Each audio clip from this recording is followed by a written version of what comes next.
السلام علیکم ورحمۃ اللہ وبرکاتہ۔ یہ نماز فجر کے بعد کے مناظر ہیں، پر نور مناظر ہیں مسجد نبوی صلی اللہ علیہ وآلہ وسلم اور روضہ مصطفیٰ صلی اللہ علیہ وآلہ وسلم کے آپ تمام احباب کے سامنے اس لیے شیئر کیے جا رہے ہیں تاکہ آپ بھی اس پر نور مناظر سے لطف اندوز ہوں، اپنے قلوب و اذہان کو منور فرمائیں۔ یہ تمام حجاج ایک دروازہ ہے 37 اس سے باہر آ رہے ہیں، تو باقی دروازوں کی کیفیت کیا ہوگی اور مسجد نبوی صلی اللہ علیہ وآلہ وسلم میں عقیدت رکھنے والے آقا کی بارگاہ میں عقیدت رکھنے والوں کی کیفیت کیا ہوگی۔ تو یہ تمام امت مسلمہ کا ہر فرد یہ چاہتا ہے کہ میری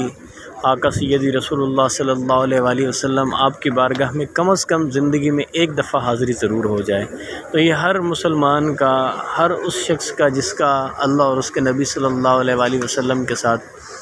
عقیدت کا معاملہ ہے، کلمے کا معاملہ ہے، نبی امتی کا معاملہ ہے، تو ہر شخص چاہتا ہے کہ ہماری آقا سیدی رسول اللہ صلی اللہ علیہ وآلہ وسلم آپ کی بارگاہ میں حاضری ہو جائے۔ ایک دفعہ شرف اللہ ہمیں عطا فرما دے، آقا ہمیں اپنی بارگاہ میں بلا دیں۔ اور یہ سامنے جنت البقیع ہے، اس کے اندر سیدہ فاطمہ الزہرا سلام اللہ علیہا آپ کی قبر اقدس ہے، امام حسن مجتبیٰ، امام زین العابدین، امام محمد باقر، امام جعفر صادق علیہ السلام، ان تمام ہستیوں کی، تمام اماموں کی یہاں پہ روضے ہیں، لیکن ان کو ہماری اس امت کی بد نصیبی کہہ لیں یا اس امت کا جو ہے اپنے نبی اور اہل بیت کے ساتھ عداوت کہہ لیں کہ انہوں نے سیدہ سلام اللہ علیہا کے بس صرف چند پتھر رکھ کے ایک نشان چھوڑا ہوا ہے، باقی تمام اماموں کے روضے جو ہے ان کا جو ہے نشان ختم کر دیا ہے۔ تو یہ ایک انتہائی بد نصیبی ہے اس امت کے لیے کہ جن کے لیے آقا سیدی رسول اللہ صلی اللہ علیہ وآلہ وسلم فرما رہے ہیں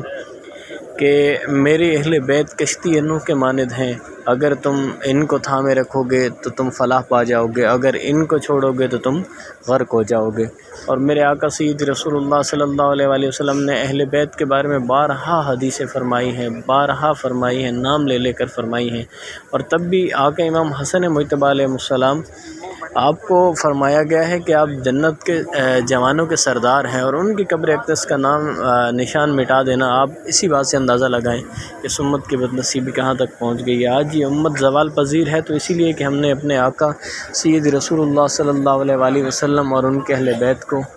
جو ہے اتنا پیچھے کر دیا اور باقی معاملات کو سامنے لے کر آئے، تو اللہ نے ہماری زندگیوں کو پھر پیچھے کر دیا، کیونکہ اس کے لیے سب سے امپورٹنٹ اللہ کے لیے اس کے محبوب کا حکم ہے اور اس کے محبوب کی عزت و تکریم ہے، کیونکہ وہ محبت کرتا ہے اپنے محبوب سے، اور وہ چاہتا ہے کہ دنیا کا ہر شخص میرے محبوب سے محبت کرے۔ جس سے میرا محبوب محبت کرتا ہے اس سے اللہ محبت کرتا ہے، اور جس سے اللہ محبت کرتا ہے اس سے دنیا کا ہر فرشتہ، ہر ملائکہ، ہر جن و انس، ہر چیز سے کے دل میں اس کی محبت ڈال دی جاتی ہے۔ تو یہ صبح فجر کے بعد کے مناظر ہیں، تمام احباب پر نور مناظر سے